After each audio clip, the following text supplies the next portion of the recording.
საღამოშტობის ყველას მოგესალმებით. სალომე მეგრელიშვილი, შეცვალ საქართველოს ერთ-ერთი ლიდერი.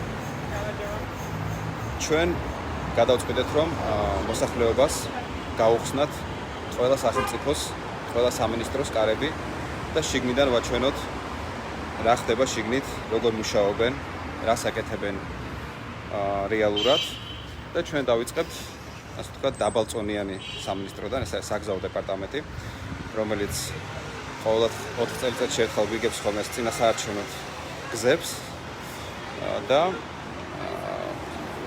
ასე ვთქვათ მთელი საქართველოს მასშტაბით ავალია რომ გზები დააგოს, მაგალითად ავტობანი, რომელიც ჯერ მიშას დროს უნდა დასრულებულიყო. იცით რომ ბათუმის ავტობანი დღემდე არ არის დასრულებული. რატო ხდება ეს თქვენი აზრით? ალბათ იცით, ტელევიზიებით გაგიგიათ.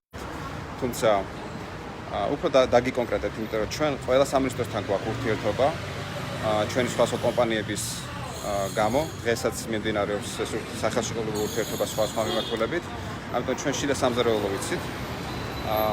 ამ სამინისტროსთან დაკავშირებით გეტყვით ძალიან მარტივად, რომ ტელევიზიებითაც გაგიგიათ, მაგალითად ქუმსიაშვილის თემა, როდესაც მინისტრზე დავებოდნენ 175 მილიონის გაფლანგვაში საგზაო დეპარტამენტში.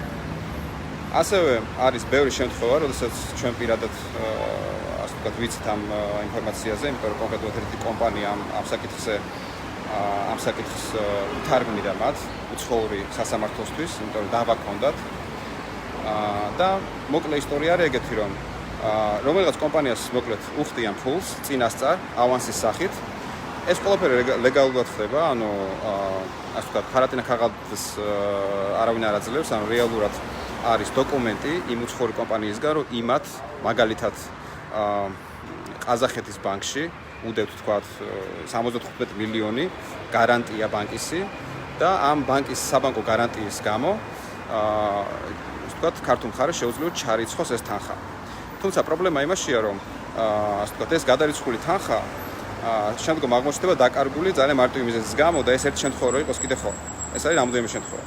დაკარგული იმის გამო, რომ უბრალოდ საგზაო დეპარტამენტმა არ დაგუგლა იმ კონკრეტული ბანკის შესახებ არსებობს თუ არა ეს ბანკი და რომ დაეგუგლა ეს ბანკი იყო გაკოტრების პირას და მთელი ტელევიზიები და ასე შემდეგ ყაზახეთში ამას აშუქებდნენ და ამით დავკარგეთ ეს თანხა.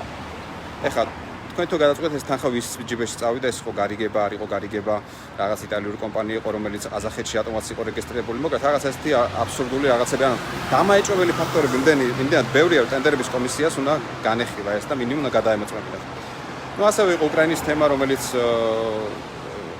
თუ არ ვთქვი ერთი თვის კომპანიას ჩაურსეს 40 მილიონი წინასწარ, იგივე პრინციპით, რა თქმა უნდა ეს დაკარგული არაფერი არ გააკეთეს იმათმა. ეს ქუმსიაშვილის თემა 115 მილიონი რაც ტელევიზიითაც იყო და ასე შემდეგ. ამიტომ პასუხი გაცემულია კითხვაზე, რატომ არ არის ბათუმის მაგისტრალი დასრულებული. და ასევე გაგაცნობთ თვითონ შიგნით როგორი პროფესიონალები მუშაობენ. ერთ-ერთ დავაზე, რომელიც ყაზახეთში მიმდინარეობდა, სასამართლო დავაზე, ფაქტიურად 5 დღით ადრე, 1 კვირით ადრე გაახსენდათ, რომ იქ დავა მიმდინარეობს, მათ დიდი ალბათობით შეეშინათ აუდიტის დეპარტამენტის და ამიტომ გადაწყვიტეს უბრალოდ ფორმალურად ეთარგმნათ სალ რამდენი გვერდი იყო სათარგმნი? 6000? 6000 ხო. ხო, სადღაც 6000 გვერდი. უბრალოდ სანახავად, რომ ასე ვთქვათ, აუდიტის დეპარტამენტს ეჩვენებინათ აუდიტის დეპარტამენტისთვის, რომ ასე ვთქვათ, ამათმა თარგმნეს ამდენი მოცულობა, იბრძვიან იქ და ის ფული დაკარგულია და ვიღაცა მოატყუა და ასე შემდეგ. და ეს ახსენდებათ მხოლოდ 5 დღით ადრე და ჩვენი კომპანია ფაქტობრივად რეკორდულ დროში ახერხებს ამ ხელა მოცულობის თარგმნის გაკეთებას და მთავარი ამ ისტორიაში ის არის, რომ ჩვენ ხელშეკრულება არ დაგვიდია მათთან წინასწარ ვენდეთ, იმიტომ რომ ძალიან ეჩქარებოდა და პროცედურებთან იყო დაკავშირებული და ფაქტიურად 2000 გვერდი თუ 500 გვერდი რო აღარ მახსოვს რამდენი იყო? ამდენი არის, რომელსაც ჩაგვითვალეს. დაახლოებით 200 ხო, რაღაც დაახლოებით ესე 2000 ლარის თუ 2000-ზე მეტი ლარის თანხა უბრალოდ არ ჩაგვითვალეს იმის გამო, რომ თუ 4000 ლარი იყო მეგონა. ანუ 4000 ლარამდე მოკლებად არ ჩაგვითვალეს, იმიტომ რომ ნუ ჩათვალეს რომ აი ესე უნდა გააკეთონ და ხელშეკრულება არ გვედო და ფაქტობრივად თუ გინდათ მშვიდობიანად დავასრულოთ ეს საქმეო, დაგვთანხმდით ამაზე. ასევე მათი წარმომადგენლები იყვნენ ჩვენს ოფისში მოსულები ბოლო დღეს, როდესაც უკვე უნდა ჩაგვებარებინა ეს. და შემოვიდნენ ოფისში და ასობით ადამიანი მუშაობდა მაგათ დაკვეთასენ. მათ შორის ოფისი იყო 24 საათი ღია, მე არ მეძინა 3 დღე პირადად იმის გამო რომ ეს ხალხი ამ ხალხს ემუშავა.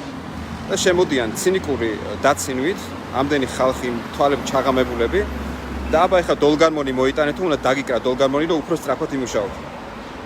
მოკლედ, ეს არის ჩვენი სამინისტროს რეალობა, ეს არის სახელმწიფო სტრუქტურა, რომელიც ასობით მილიონს განაგებს და სათავეში ესეთი ხალხი მუშაობს. უმეტესობა ყველა სამინისტროში 90% ჩვეულებრივი ხალხი მუშაობს და ისინი არიან პროფესიონალები თავის საქმის. თუმცა ზემოთ 5-10%-ამდე ყველა არის შესაძლებელი. იმიტომ რომ ამ ჩვენს თანხებს არამიზნობრივად ხარჯავენ. და ეს არამიზნობრივად არ ქვია ამას, რაღაც სხვა რამე ქვია. ჩვენი სერები გრძელდება და გიხსნით ყველა სამინისტროს კარს. მადლობა.